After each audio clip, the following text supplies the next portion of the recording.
Bismillahirrahmanirrahim. Fahadhihi waraqatun tashtamilu ala ma'rifati fusulin min usulil fiqhi wa dhalika mu'allafun min juz'aini mafradaini. Fal aslu ma yubna alaihi ghairuhu wal far'u ma yubna ala ghairihi. Ini adalah lembaran-lembaran atau waraqat yang mencakup pengetahuan pasal dari usul fikih. Pengetahuan pasal-pasal dari usul fikih.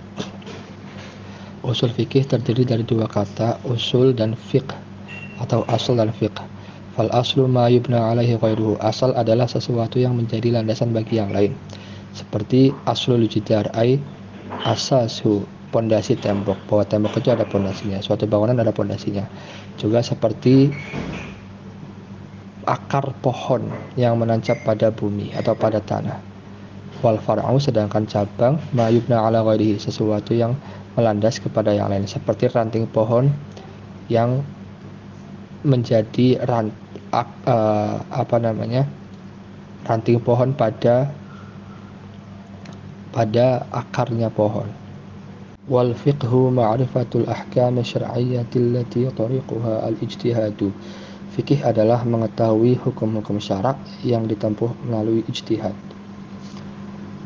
Maksudnya adalah seperti bahwa fikih adalah sekumpulan informasi syara' yang informasi tersebut dihasilkan melalui ijtihad. Seperti bahwa niat dalam wudu adalah wajib, itu adalah informasi dalam syariat, dan informasi mengenai niat dalam wudu itu wajib dihasilkan melalui ijtihad. Begitu juga misalnya sholat witir itu hukumnya sunnah. Witir itu adalah informasi fikih yang pengetahuan itu, kesunahannya witir itu diperoleh melalui jalan ijtihad para ulama. Wal ahkamu sab'atun al-wajibu wal mandubu wal mubahu wal mahzuru wal makruhu was sahihu wal batil. Hukum ada 7, ada wajib, mandub, mubah, mahzur atau haram, makruh atau karaahah, sahih dan batil. Fal wajibu ma yusabu ala fi'lihi wa yu'aqabu ala tarkihi. Wajib adalah perbuatan yang mendapatkan pahala bila dikerjakan dan mendapatkan dosa bila ditinggalkan. Wal mandubu ma yusabu ala fi'lihi wa la yu'aqabu ala tarkihi. Sunnah adalah perbuatan yang diberi pahala ketika dikerjakan dan tidak disiksa ketika ditinggalkan. Wal mubahu ma la yusabu ala fi'lihi wa la yu'aqabu ala tarkihi. Dan mubah adalah segala sesuatu yang diberi pahala, tidak diberi pahala ketika dikerjakan dan tidak diberi dosa ketika ditinggalkan. Wal mahzuru, mahzur atau haram atau hadir, ma yusabu ala tarkihi wa yu'aqabu ala fi'lihi. Perbuatan yang bila ditinggalkan mendapatkan pahala dan jika dikerjakan mendapatkan dosa. Wal makruhu ma yusabu ala tarkihi. Dan makruh adalah perbuatan yang mendapatkan pahala ketika ditinggalkan, wala yu'aqabu ala fi'lihi, dan tidak mendapatkan dosa ketika dikerjakan. Was sahihu, sahih adalah ma yata'allaqu bihin nufuzu wa yu'taddu bihi. Segala sesuatu yang berkaitan dengan terlaksananya suatu pekerjaan, wa yu'taddu bihi, dan dianggap oleh syariat. Ada definisi, kalau tadi wajib, mandub, mubah, mahzur dan karaahah, itu definisi yang biasanya digunakan oleh para ahli fikih. Oleh para ahli usul fikih, misalnya wajib itu didefinisikan sebagai, atau fardu atau wajib adalah segala sesuatu yang Allah tuntut dari seorang hamba untuk dikerjakan dan bersifat memaksa, itu namanya wajib. Jadi dalam definisi atau pengertian usul fikih, wajib itu sebuah tuntutan yang bersifat memaksa. Ada juga tuntutan yang lain tapi tidak bersifat memaksa, namanya sunnah. Jadi sunnah adalah, atau mandub adalah sesuatu yang dituntut oleh Allah kepada seorang mukallaf atau hamba yang tidak bersifat memaksa, itu namanya sunnah. Kemudian ada haram, sesuatu yang Allah tuntut untuk ditinggalkan dari seorang mukallaf atau hamba yang bersifat memaksa, itu namanya haram. Wala taqrabuz zina, jangan sekali-kali mendekati zina. Dan jika tuntutannya tidak bersifat tuntutan untuk tidak meninggalkan tuntutan untuk meninggalkan perbuatan yang tidak bersifat memaksa, itu hanya pada sampai batas makruh. Jadi makruh adalah sesuatu yang Allah tuntut untuk ditinggalkan perbuatannya oleh seorang mukallaf yang bersifat tidak memaksa. Yang terakhir ada mubah. Mubah itu pilihan menurut usul fikih. Itu sesuatu yang Allah beri pilihan kepada seorang mukallaf antara dikerjakan atau ditinggalkan.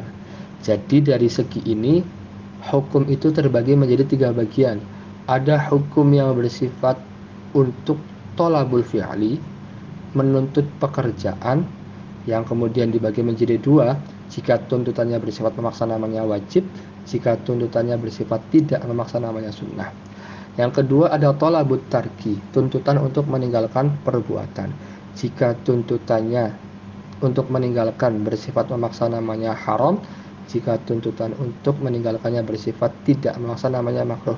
Yang ketiga hukum yang bersifat takhyir, yaitu hukum yang memberi pilihan antara mengerjakan atau meninggalkan.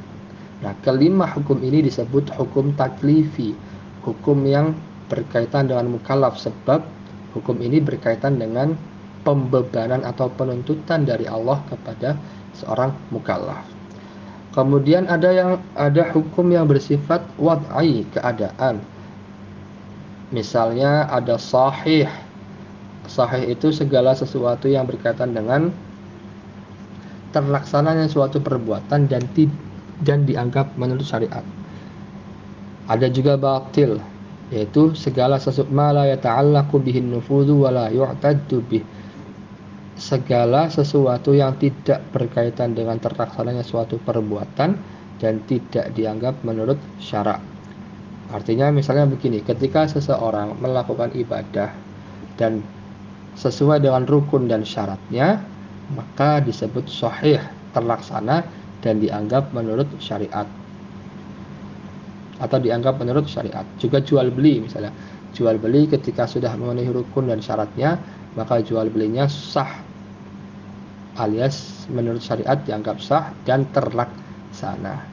Tapi jika ada unsur yang tidak dipenuhi, maka tidak disebut sah, alias menjadi batil. Bismillahirrahmanirrahim. Usulul fiqhi. Wa usulul fiqhi turuquhu ala sabilil ijmali wa kaifiyatul istidlal biha. Usul fikih adalah cara mengetahui fikih melalui perspektif yang umum atau global, wa kaifiyatul istidlal biha, dan cara mengambil dalil fikih tersebut. Maksudnya adalah usul fikih adalah sebuah ilmu yang isinya memberitahu kita bagaimana kita mengetahui informasi fikih dari sudut pandang yang umum dan cara membuktikan dalilnya atau mengambil dalil fikih tersebut. Contoh, uaqimus sholata, dirikanlah sholat. Di dalam ayat ini terdapat informasi fikih, yaitu dirikanlah sholat yang kemudian dihukumi wajib. Tetapi informasi ini dilihat dari sudut pandang yang umum saja, bahwa sholat itu wajib, tidak menjelaskan apa sholatnya, bagaimana, dan seterusnya. Inilah yang kemudian disebut usul fikih karena informasinya umum. Dan kemudian di sini juga dibahas tata cara menggali dalil fikih yang umum tersebut. Nanti misalnya ada pembahasan mengenai khos, am, amr, mutlak, dan seterusnya. Wal fiqhu akhassu minal ilmi wal ilmu ma'rifatul ma'lumi ala ma huwa bihi fil waqi'. Fikih lebih khusus atau spesifik daripada ilmu. Wal ilmu ma'rifatul ma'lumi ala ma huwa bihi fil waqi'. Ilmu adalah mengetahui informasi sesuai dengan kenyataan. Contoh, manusia adalah hewan yang bisa berpikir. Maksudnya informasi ini memang sesuai kenyataan bahwa manusia bisa berpikir. Contoh lain adalah api itu bersifat panas. Ketika seseorang mengatakan api itu bersifat panas, maka perkataan itu sesuai dengan kenyataan dan layak disebut sebagai informasi atau ilmu. Wal jahlu tasawwuru syai'i ala khilafi ma huwa bihi fil waqi'. Dan jahl itu artinya mendeskripsikan sesuatu yang tidak sesuai dengan kenyataan.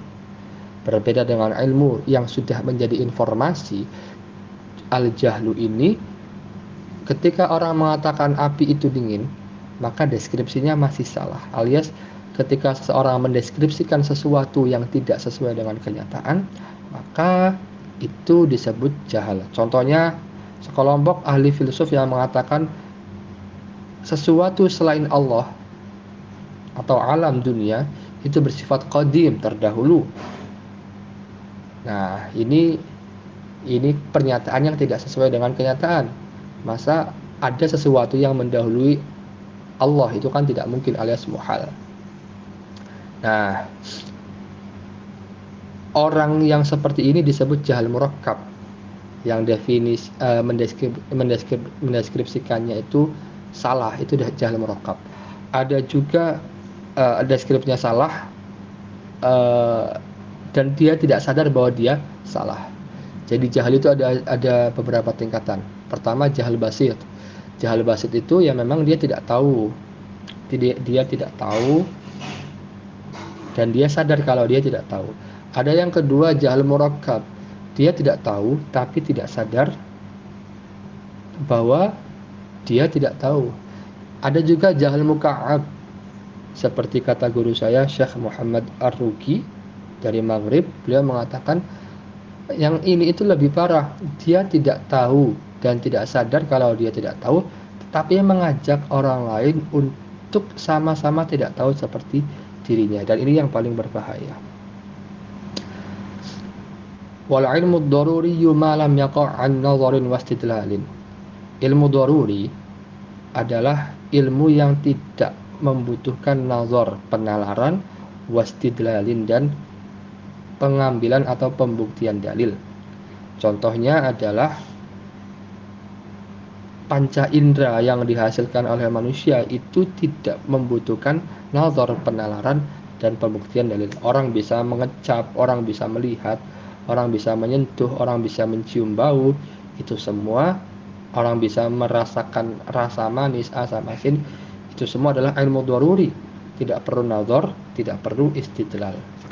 Wa ammal ilmul muktasabu, adapun ilmu yang muktasab, fahuwal mauqufu 'ala an-nazari wal istidlali.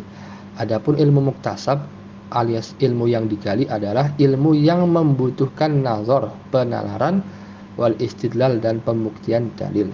Contohnya adalah annal 'alama hadisun. Contohnya adalah al-'alamu hadisun. Universe atau alam semesta itu bersifat baru. Informasi universe yang bersifat baru ini membutuhkan nazar, penelitian terhadap alam dan bukti-buktinya seperti taghayyur, perubahan dari waktu ke waktu, dari keadaan ke keadaan terhadap sesuatu yang baru tadi. Jadi ada informasi namanya ilmul muktasab, atau ada informasi. Misalnya dikatakan al-'alamu haditsun. Alam semesta bersifat baru. Informasi ini membutuhkan nazar, penelitian. Diteliti apakah benar alam itu baru, dilihat dari keadaan-keadaannya, dan dibuktikan misalnya dengan perubahan-perubahan, tadinya panas kemudian hujan, hujan kemudian panas, siang kemudian malam. Nah, ini dibuktikan kemudian bahwa alam semesta itu bisa berubah dan juga bisa fana, rusak. Nah, penggalian atau penalaran ini dan pembuktian dalil ini kemudian menyampaikan kita kepada informasi yang digali, bahwa ilmu muktasab itu informasi atau ilmu yang bisa digali dengan syarat ada penalaran atau penelitian dan ada pembuktian bahwa itu benar-benar terjadi. Wan nazaru huwal fikru fi halil manzuri fihi. Nazar adalah memikirkan atau pemikiran pada sesuatu yang diteliti atau dilihat untuk memperoleh sesuatu yang dituju. Itu namanya nazar. Nazar itu memikirkan sesuatu yang kemudian mengarahkan kita kepada yang dituju. Wal istidlalu talabud dalil. Istidlal artinya talabud dalil, yaitu pencarian dalil untuk mendapatkan bukti yang mengarahkan ke nazar tadi. Wad dalilu wal mursyidu ilal matlub. Dalil adalah sesuatu yang mengarahkan kita kepada sesuatu yang dituju. Wadhannu tajwizu ahadi amrayni ahaduhuma adharu minal akhar. Zon adalah mengunggulkan dua perkara yang salah satunya lebih jelas daripada yang lain. Wasyakku tajwizu amrayni la maziyata li ahadihima 'alal akhari. Syak adalah mengunggulkan dua perkara yang tidak ada bedanya sama sekali dari dua hal tersebut. Contohnya begini, Z telah datang. Kalau zon itu antara Zaid datang dan tidak itu misalnya 51% dan tidak datang 49%. Itu dilihat dari tanda-tanda bahwa ada kemungkinan Z datang. Jika syak itu antara datang dan tidak itu 50-50. Sama kuatnya, keraguan itu tidak bisa membedakan apakah Z datang atau tidak.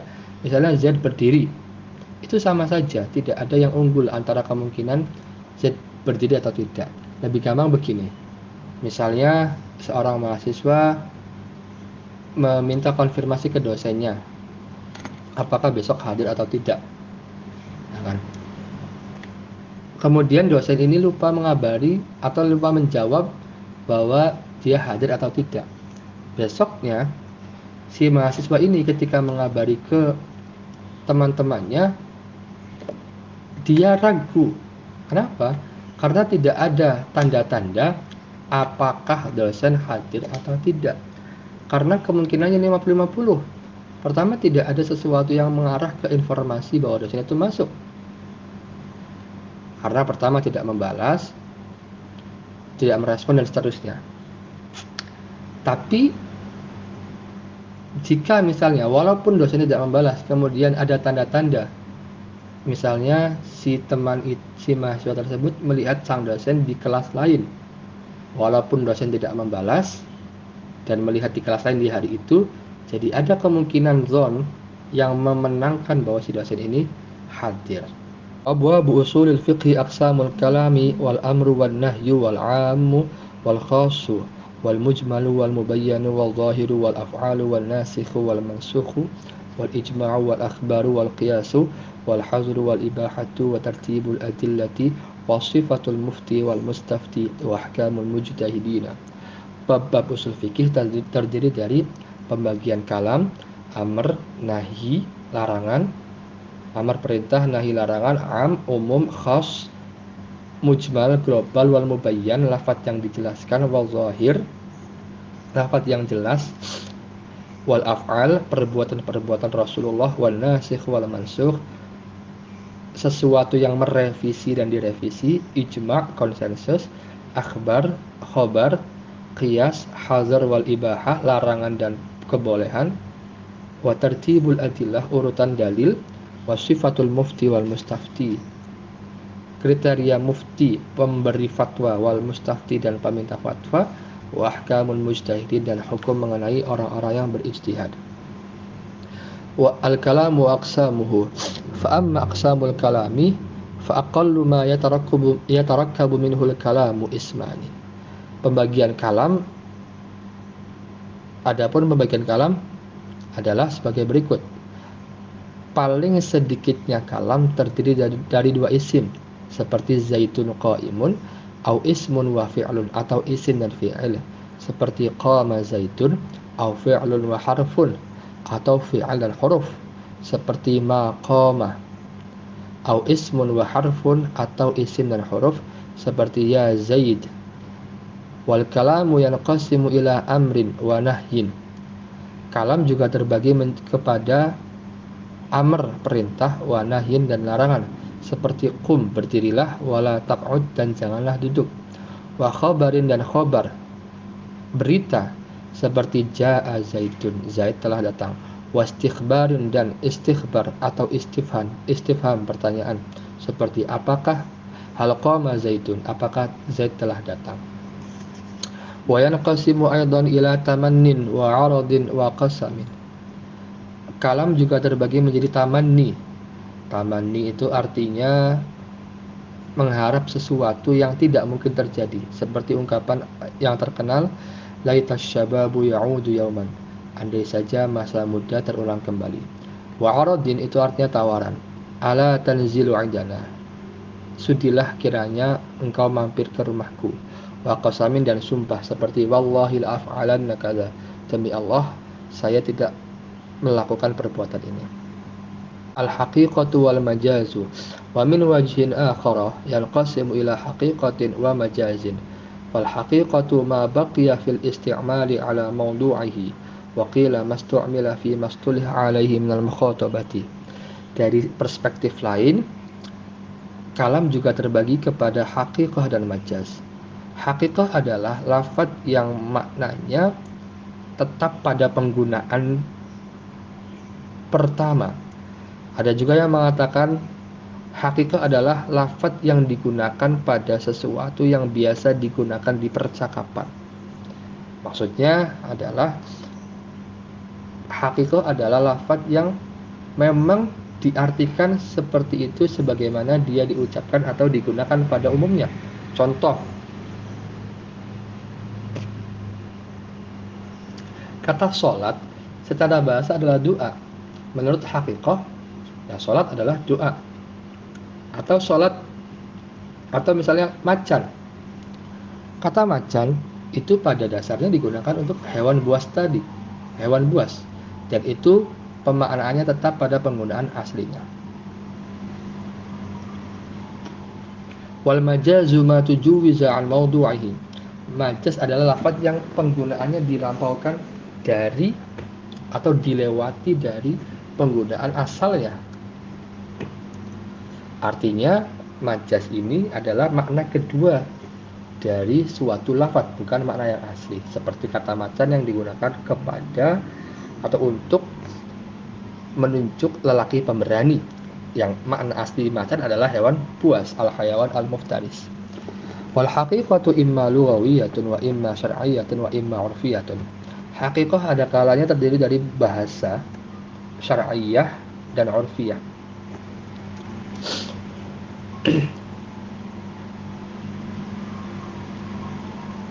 Haqiqah lughawiyah maksudnya begini, haqiqah yang memang dimaknai oleh ahli bahasa, seperti kata macan. Menurut ahli bahasa ya artinya hewan buas. Ada lagi pemaknaan hakikat syariah, yaitu suatu kata yang didefinisikan oleh syariat. Contoh sholat. Sholat itu menurut hakikat syariah adalah ibadah yang khusus atau perkataan dan perbuatan yang diawali dengan takbiratul ihram dan diakhiri dengan salam.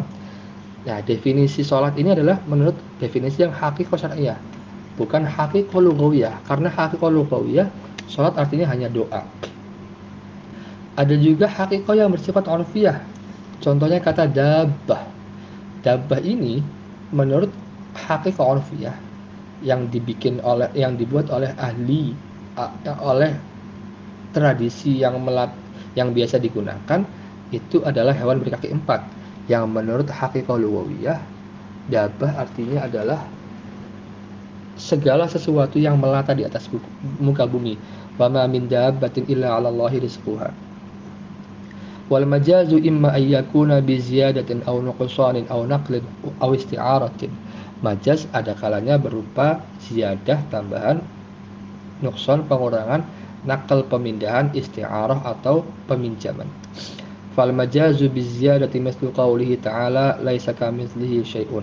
Majaz dengan tambahan seperti firman Allah atau ayat Allah, laisa kamitslihi syai'un, tidak ada satu pun sesuatu yang menyerupai Allah. Huruf kaf pada kamitslihi itu artinya tambahan. Jika tidak dimaknai sebagai tambahan, maka bermakna sesuatu yang artinya ada sesuatu yang menyerupai Allah dan itu tidak mungkin. Dan maksud dari ayat ini adalah untuk menafikan sesuatu itu. Yang kedua, majaz bin nuqsan dengan pengurangan. Contohnya was'alil qaryah, tanyalah ke desa. Maksud dari ini adalah was'al ahlal qaryah, tanyalah pada penduduk desa. Ada penghilangan kata ahlun, pengurangan, yaitu penduduk yang secara makul kita tidak mungkin bertanya kepada desa. Sama seperti kita misalnya mau minta tanda tangan ke jurusan. Jurusan itu kan sebuah kantor atau prodi yang secara akal tidak bisa memberi tanda tangan. Maksudnya adalah kepada pejabat yang ada di jurusan, entah itu sekjur atau kajur. Wal majaz bin naqli kalau qaiti fi ma yakhruju minal insani. Majaz dengan nakal yaitu seperti qaid, yaitu yang dimaknai sebagai sesuatu yang keluar dari manusia, yang makna aslinya adalah tempat yang ada di muka bumi untuk buang hajat itu sendiri. Kemudian kata ini digunakan untuk memaknai kotoran manusia. Yang keempat, majaz bil isti'arah. Wal majaz bil isti'arati ka qaulihi ta'ala jidara yuridu ayyan qadda fa aqamah. Seperti kata jidara yuridu ayyan qadda, tembok yang hendak ingin roboh. Yaskutu, tembok yang roboh. Artinya kehendak itu kan kata yang hanya dimiliki oleh sesuatu yang hidup, sedangkan tembok itu tidak hidup. Maka kata kehendak itu adalah kata yang dipinjam dari sesuatu yang hidup, seolah-olah dia ingin roboh, padahal tembok itu tidak punya keinginan untuk roboh atau tidak. Wal amru istid'a'ul fi'li bil qawli mimman huwa dunahu ala sabilil wujubi. Amr adalah meminta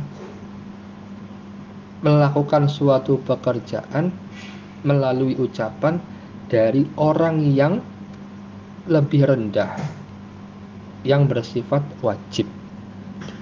Itu amr. Jika dilakukan dari bawah ke atas itu namanya tolab atau soal. Jika dilakukan oleh orang yang sederajat namanya iltimas. Contohnya aqimus shalah, dari Allah ke manusia jadikanlah salat. Dari manusia ke Allah itu Rabbana ghfir lana, ya Allah ampunilah dosaku. Kalau dari sama teman ya minta tolong kepada teman, apapun kalimatnya. Wasighatuhu dallatu alaihi if'al 'inda al-itlaqi wat tajarrudi 'anil qarinati tuhmalu alaihi. Sighat atau bentuk yang menunjukkan amr adalah kata if'al atau apapun yang sama seperti uf'ul, if'il, seperti idrib, akrim, ishrab.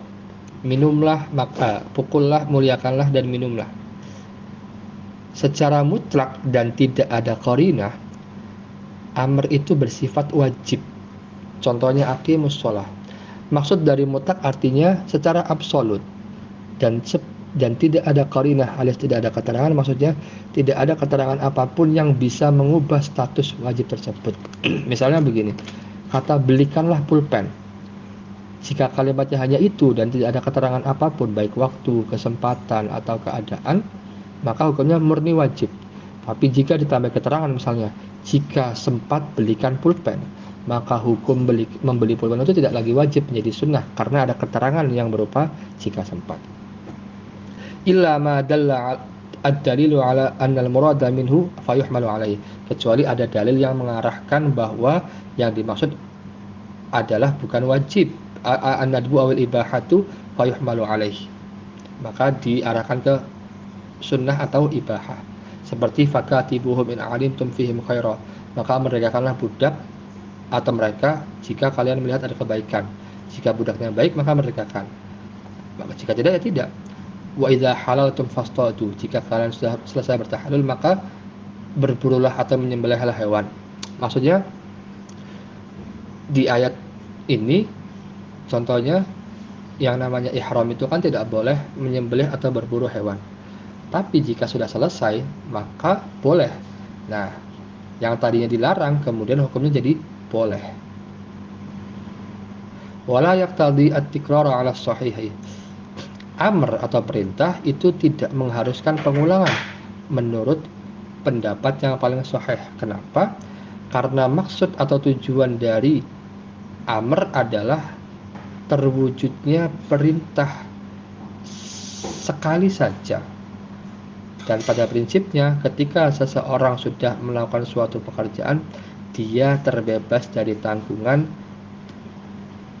alias terbebas dari sesuatu yang selain yang diperintahkan. Hanya satu kali saja. Illa idza dallat dalilu ala qasdi tikrari, kecuali ada sesuatu yang membuktikan bahwa harus ada pengulangan. Contohnya adalah perintah sholat 5 waktu. Karena sholat waktu ini dilakukan berulang-ulang, maka perintahnya dilakukan berulang-ulang. Kita masuk sholat waktu sholat zuhur misalnya, artinya ketika azan berkumandang maka berlakulah perintah sholat zuhur.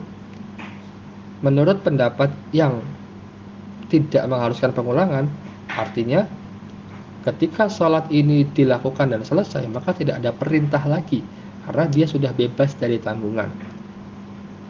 Tapi menurut pendapat yang mengharuskan pengulangan, maka waktu sholat zuhur besok pun harus ada perintah.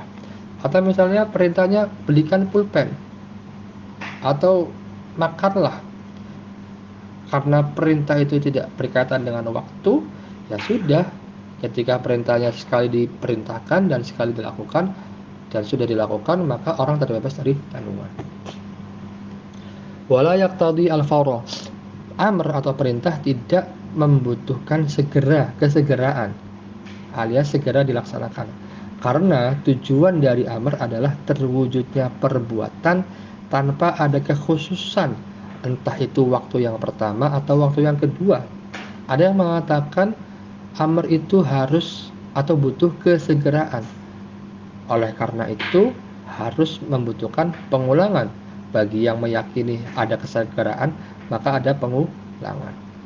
Karena begini, misalnya ketika seseorang diperintah untuk sholat, maka pada dasarnya dia bisa memilih antara waktu awal, waktu tengah, dan waktu akhir untuk sholat. Karena tidak harus segera. Tapi ada yang mengatakan harus segera.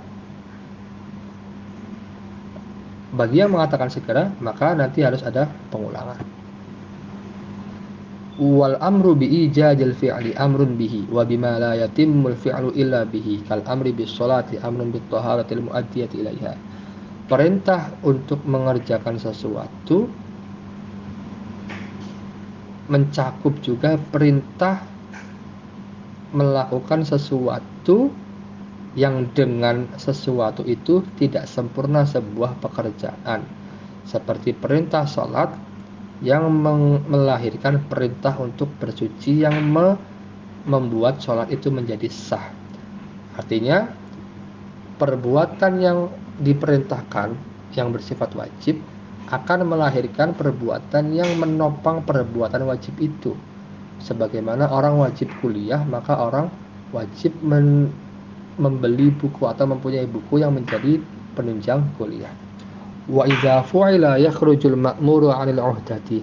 Ketika amr itu sudah dilakukan atau dikerjakan, maka perintahnya sudah terbebas dari tanggungan dari seseorang. Ketika seseorang sudah melakukan perbuatan, maka dia terbebas dari tanggungan. Alladzi yadkhulu fil amri wan nahyi wa ma la yadkhulu. Orang yang masuk dan tidak masuk dalam perintah dan larangan. Yadkhulu fi khitabillahi ta'ala al-mu'minun. Orang-orang mukmin masuk dalam khitab atau firman Allah Ta'ala. Wasahi wasabiyyu wal majnunu ghairu dakhilina fil khitabi. Orang lupa, anak kecil, dan orang gila tidak masuk dalam khitab Allah. Orang lupa ketika dia sedang berpuasa dan ketika dia minum, dia tidak dianggap batal puasanya. Anak kecil tidak dikhitabi apa-apa, bebas dari hukum. Orang gila juga tidak bebas dari hukum. Wal kufaru mukhatabuna bi furu'i syara'i. Tapi misalnya Orang tidur atau orang lupa, ketika dia ingat maka hukumnya kembali diberlakukan. Orang tidur tidak wajib sholat, tapi ketika dia bangun dia harus sholat. Orang lupa, ketika dia lupa tidak sholat, ketika ingat dia wajib sholat. Wal kufaru mukhatabuna bi furu'i syara'i. Orang-orang kafir dikhitabi oleh Allah dengan cabang-cabang syariat. Wa bima la tasihhu illa bihi. Dan dengannya tidak sah. Tetapi orang kafir itu tidak sah kecuali dengan sesuatu yang menjadikan hal itu sah, yaitu wahwa al-Islam. Islam. Di qaulihi ta'ala, "Ma salakakum fi saqar?" Qalu lam nakum minal musallin.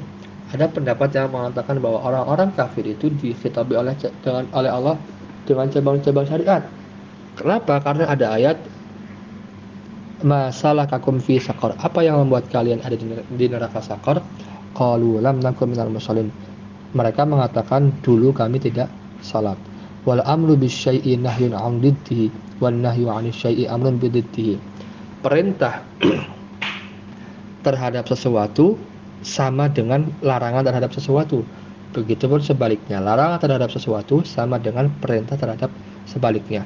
Ketika orang mengatakan diamlah, maka sama dengan larangan untuk bergerak.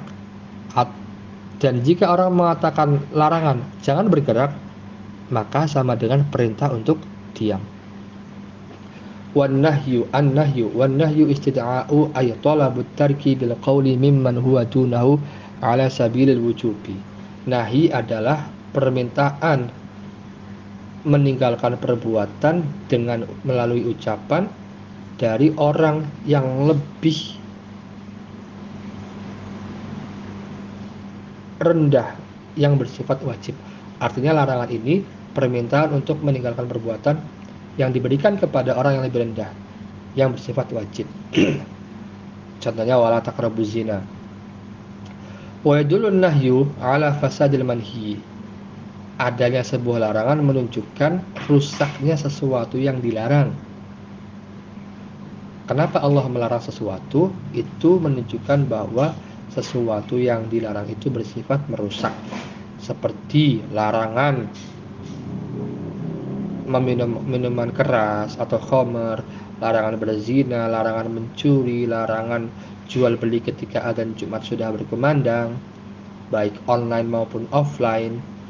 Itu semua menunjukkan bahwa perbuatan itu merusak baik di dunia maupun akhirat. Wa taridu aitu jatu sighatul amri wal muradu bihi al ibahatu. Sighat amr bisa juga bermakna beberapa hal berikut seperti wal muradu bihi al ibahah, maknanya mubah. Ada fungsi amr selain wajib, yaitu memberi makna mubah seperti yang sudah dikemukakan sebelumnya, wa idza halaltum fastadu, awit tahdid, atau misalnya menakut-nakuti, i'malu ma syi'tum, lakukanlah sesukamu. Padahal Allah sudah memberi ancaman, ini yang boleh, ini tidak boleh. Maka awit tahdid, Allah memberi tahdid, terserah kamu melakukan apa. Awit taswiyah, fasbiru aw la tasbiru, sabarlah atau tidak sabar. Maksudnya begini, alias sama. Jadi sabar atau tidak sabar hasilnya sama. Ini artinya menurut ayat islauha fasbiru aw la tasbiru sawa'un 'alaikum innama tujzauna ma kuntum ta'malun. Ini ayat yang bercerita tentang ketika Rasulullah itu diberi wahyu, Rasulullah itu dituduh oleh orang-orang musyrik, afasihrun hadza am antum la tubsirun. Ini dihina, diremehkan oleh orang-orang musyrik, paling sihir. Nah, kata Allah, sok terserah, kamu mau sabar ataupun sabar hasilnya sama, kata Allah. Sabarlah atau tidak sabarlah, sawa'un 'alaikum innama tujzauna ma kuntum ta'malun. Kalian itu akan dibalas oleh sesuatu yang kalian perbuat, ta'malun, yang kalian perbuat. Artinya sabar atau tidak sabarnya itu sama saja hasilnya. Kenapa? Sabar ya tetap dituduh Rasulullah sebagai penyihir, nggak sabar juga sama. Rasulullah dituduh sebagai penyihir. Sabar atau tidak sabar ini tidak ada gunanya dalam hal ini. Sawa'un 'alaikum ayal amrani as-sabru wa 'adamuhu. Innama tujzauna ma kuntum ta'malun. Alasannya adalah ini, karena kalian akan dibalas oleh sesuatu yang kalian lakukan.